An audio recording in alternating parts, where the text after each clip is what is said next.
Welcome back to Aztecs Fanfest. Ted Mendenhall, Jeff Lasky with you. The gates are open here at Qualcomm Stadium. Admission is free. Tailgate Town is out here. You got the Marching Aztecs, the cheer team, food trucks, clearance sale, apparel sales going on, and, of course, the scrimmage coming up at 5 o'clock. It's kind of fun, Ted, having all the different athletics teams have presence here. I'm pretty sure I'm going to take a lacrosse ball to the head at some point here from somebody. But yeah, well, luckily now they're throwing it into a net away from us. So I just got a very threatening look from the lacrosse team, too, so that was probably not the right thing for me to say. So we're a little bit better off now. They're throwing it away from us. We're being joined now by the athletic director of the Aztecs, Jim Sterk. Jim, first of all, thanks for coming over and sitting down with us. And exciting day today for the fans. First time they'll get a chance to see the football team in person here in 2013. Yeah, I think it is an exciting time, and obviously with football and then soccer and volleyball also won league titles. So we're really excited about getting all our fall sports started. But the big one obviously is football, and you had on a very good coach before me here, and you can tell, he's quietly optimistic. I think we're excited.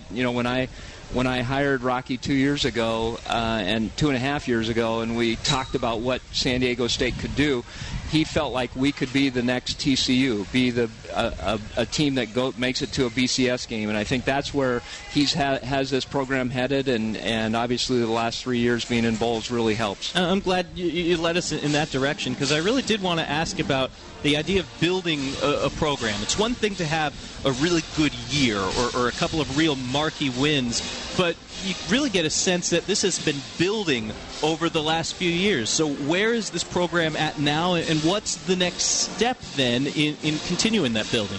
Well, I think the next big step, and you saw it with men's basketball, and I was fortunate enough to get at the about the middle of it, and then it really took off in the last 3 years. But you really, San Diegans have a lot on their plate that they can do, and so to capture the attention of the community, you've got to be really good. And I think we have programs that are really good, and I think people will be excited about this team this year. And I think the step is, going to bowls, winning bowls, and then getting into a major bowl, beating some people. We've beaten a ranked team. We beat Boise last year, had an exciting win over Nevada.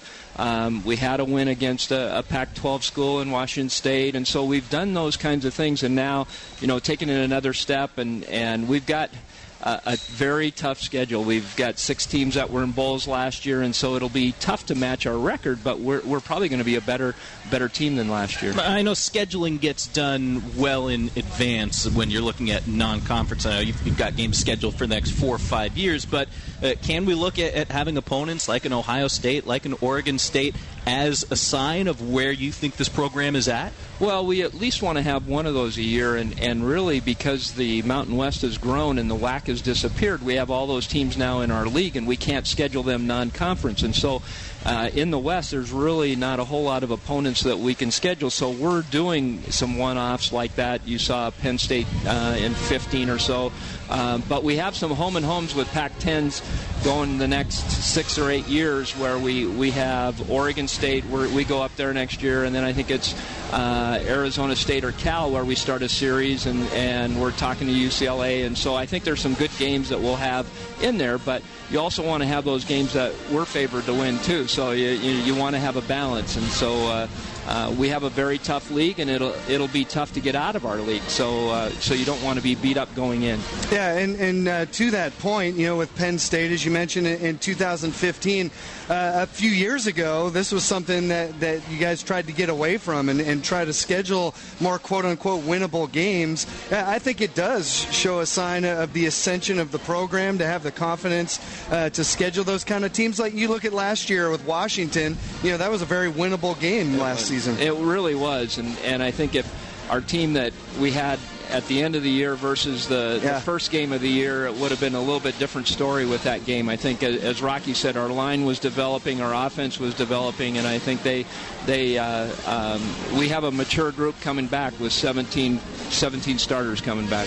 When we look at this being the final year of the BCS, and I think all the non-AQ schools are happy to see that, with the college football playoff system, though, is this any better for the non-AQ conferences? I think that remains to be seen. remain. There's a lot of undetermined, like the criteria, how they're going to select those teams, and whether or not a team from a non-Power 5 conference will get in there. And so I think that remains to be seen, how that selection committee is developed and the criteria. And if it develops like basketball and you can prove yourself, then I'm fine with it. But we'll see on that. As an Jury's athletics out. director, how do you try to steer the ship to stay abreast of all that and try to make sure that San Diego State is in the best position possible, depending on what they end up doing? Yeah, I think we need to be the best we can be, and I think taking care of the little things create good things happening on a big way down the road. And so we try to just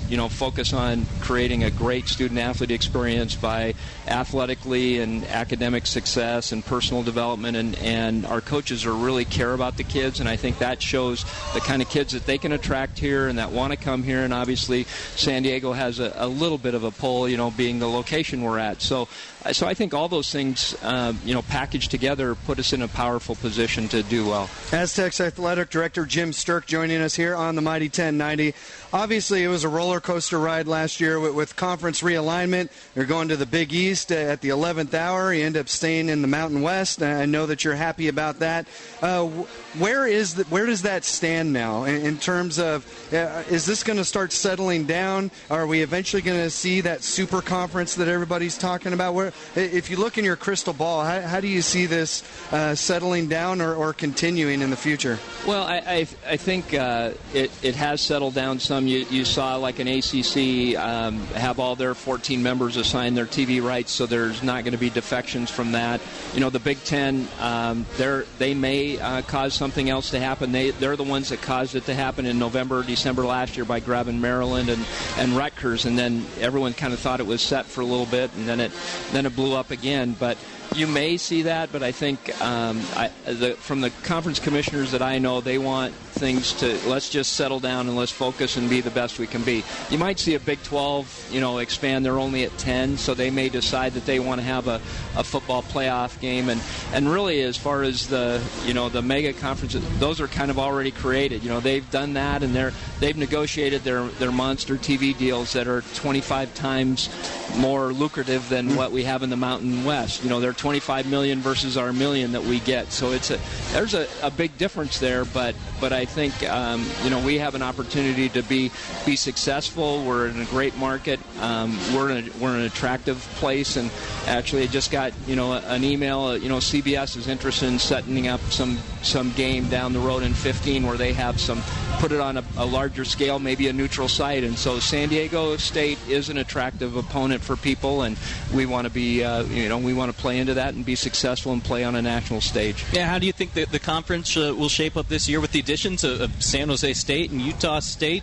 Both, the WAC maybe wasn't a great football conference for a while, but you can't get two hotter teams coming out of that conference. Right, I know. That. It is, just our league, those 12 schools are, on a given day, anybody can beat anybody. And you have, like I said, I think 6 teams that we're playing, 4 inside the Mountain West that are top 25 potential, and so it's a very, very tough schedule and tough road we have ahead, but I think people will enjoy because it's going to be great football. It must be kind of strange because you're trying so hard to beat those other schools in your league, but at the same time, the strength of those schools combined benefits San Diego State. Yeah, we want them to win their non-conference games, and then obviously we want to take care of business when we get into league.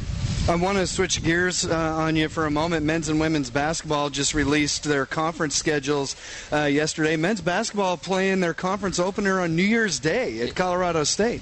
That was a little bit of a surprise, but we had to work. That Kansas game was done quite a while ago, and the date was set, and so we couldn't really move that around, and so the conference worked and how we could play a game early enough and then have the opportunity to go travel and play Kansas. So it's not ideal to be playing on New Year's Day. There's I think a few football games going on, so but people might want to watch a little basketball. Yeah, I know they will be out here for sure. For sure they will be. And on top of that, all 18 games are going to be nationally televised. The only team in the conference that can say that. Yeah, and as I said, I think we have the marketplace. We've got the programs that are doing well, and they're successful. And so I think people, our ratings are really good and strong, and people are interested in watching the Aztecs. So Coach Fisher and Coach Terry's going to do well in women's basketball, and Rocky's doing well. And I can go down the line with my 9 conference coaches of the year that did very well last year. So